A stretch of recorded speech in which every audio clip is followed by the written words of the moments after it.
Hello everyone, आपका स्वागत है एडवांस स्कूल की ऑनलाइन क्लासेस में। मैं 11th क्लास का लेक्चर नंबर 12 में बात करते थे।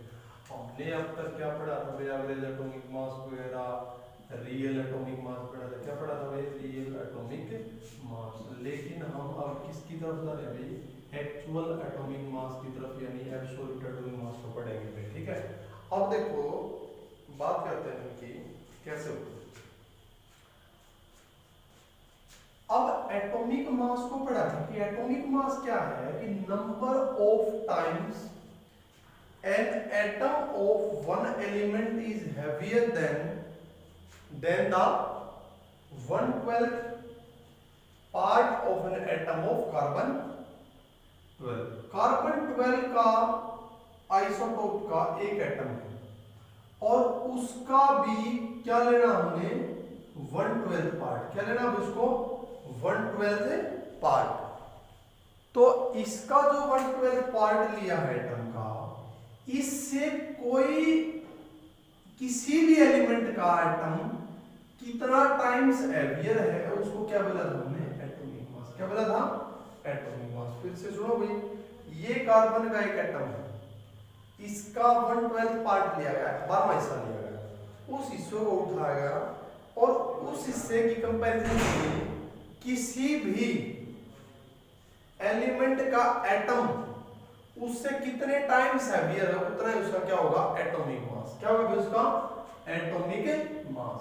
तो हमने एटॉमिक मास की तो बात की थी, अब हम बात करते हैं किसकी? Gram atomic mass. लिखो भाई GAM, gram atomic mass. Gram atomic mass क्या कहोगे कि एटॉमिक मास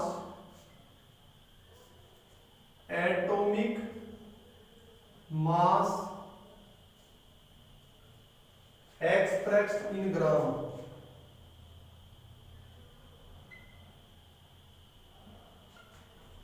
एक्सप्रेस्ड इन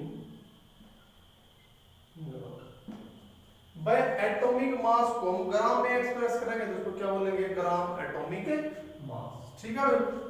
अब बात आती है मॉलिक्यूलर मास की। किसकी बात आती है भाई? Molecular mass. लिखो भाई मॉलिक्यूलर मास क्या होता है? तो molecular mass of an element is the, molecular mass क्या होगा कि number of times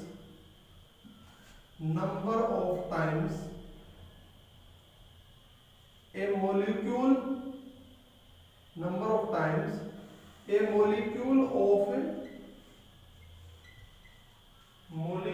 of a substance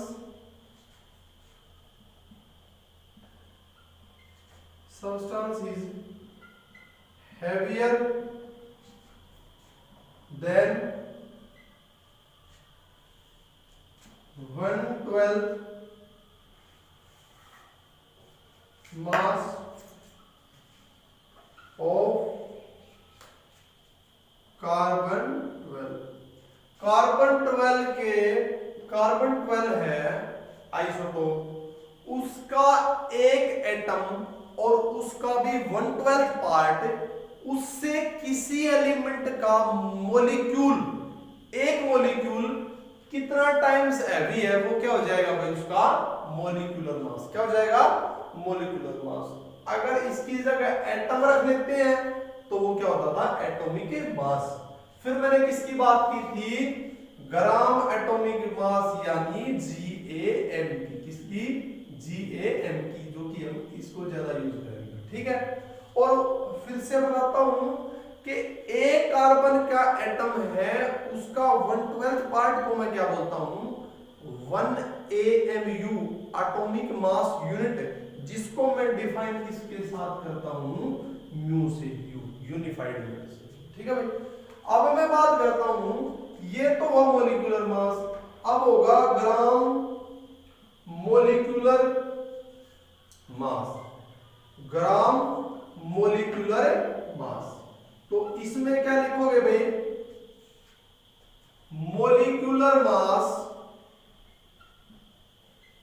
molecular mass expressed in gram, express in gram लिखो। अगर मोलिकुलर मास को मैं ग्राम में एक्सप्रेस करता हूं तो क्या हो जाएगा, वो ग्राम मोलिकुलर मास। एग्जांपल ले ले, मान लिया इसका H2SO4, एक हाइड्रोजन कितना होता है, एक, दो का कितना हो जाएगा, दो, प्लस सल्फर का कितना भाई 32, इसका कितना है, ए ऑक्सीजन 16 होता है, 4 से 16 को मल्टीप्लाई करें, टोटल वेट कितना पड़ेगा इसका 98 ग्राम। कितना पड़ेगा भाई 98 ग्राम। तो इसका 98 नहीं, पहले मैं लेता हूं 98U, जैसे पहले AMU लेता था 98 AMU, फिर क्या बताया मैं, क्या बोला कि इसको क्या बोलते हैं 98U। लेकिन अब ये तो इसका मोलिकुलर मास है, लेकिन इसका GM यानी ग्राम मोलिकुलर मास क्या हो जाएगा 98 ग्राम। क्या हो जाएगा भाई 98 ग्राम। तो इस तरीके से हम किसकी बात की हमने, ग्राम मोलिकुलर मास। ये था हमारे पास ग्राम मोलिकुलर मास। अब हम थोड़ी सी बात करते हैं मोल कॉन्सेप्ट, बेसिक की बात करते हैं। देखो ये बात समझ में आई ना, ग्राम एटॉमिक मास, ग्राम में एटम का मास, एटॉमिक मास को ग्राम में एक्सप्रेस करें, मोलिकुलर मास का मतलब, ग्राम मोलिकुलर मास का मतलब मोलिकुलर मास को किसमें एक्सप्रेस करें भाई ग्राम। ये था ग्राम एटॉमिक मास और ग्राम मोलिकुलर मास। अब देखो भाई हमने, फिर बताता हूं, हमने रिलेटिव एटॉमिक मास को पढ़ा, तक हमने एक्चुअल को नहीं पढ़ा। एक्चुअल मास कब तक कैलकुलेट नहीं हो पाया, जब तक कैलकुलेट नहीं हो पाया, जब तक ये पॉसिबल नहीं हो सका कि किसी गिवन अमाउंट में कितने पार्टिकल्स हैं। Means until it was not possible to count the number of particles present in a specific amount of a substance। किसी गिवन सब्सटेंस में कितने पार्टिकल्स हैं, अगर ये पॉसिबल नहीं है तो एक्चुअल एटॉमिक मास या एक्चुअल मोलिकुलर मास एटम्स का या मोलिक्यूल का काउंट करना क्या पॉसिबल है, नहीं है। और पार्टिकल्स की टर्म में बात करूं तो पार्टिकल्स क्या हो सकता है, एटम हो सकता है, आयन हो सकता है, इलेक्ट्रॉन हो सकता है, कुछ भी हो सकता है।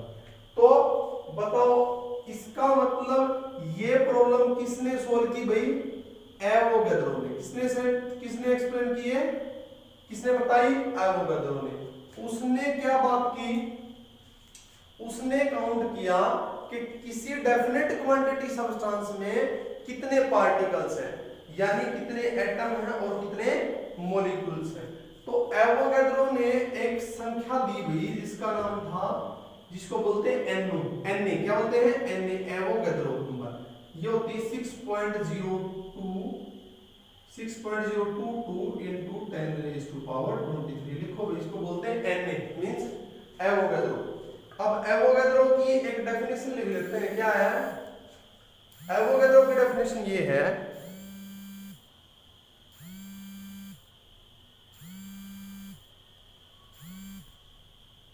एवोगैड्रो की डेफिनेशन क्या है कि नंबर ऑफ, एवोगैड्रो नंबर क्या होता है, number of atom present in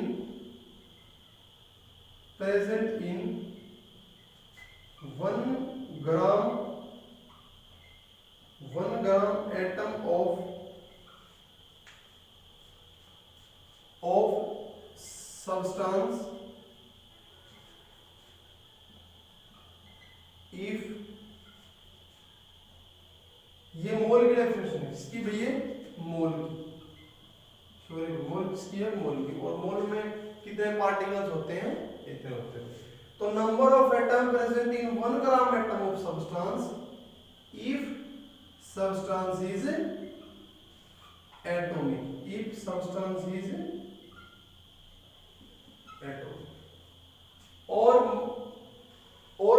कहेंगे या कह सकते हैं number of molecule present in 1 mole of 1 gram molecule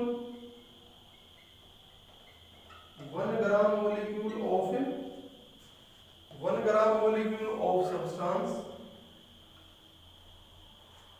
present number of molecule present in 1 gram molecule of substance if substance is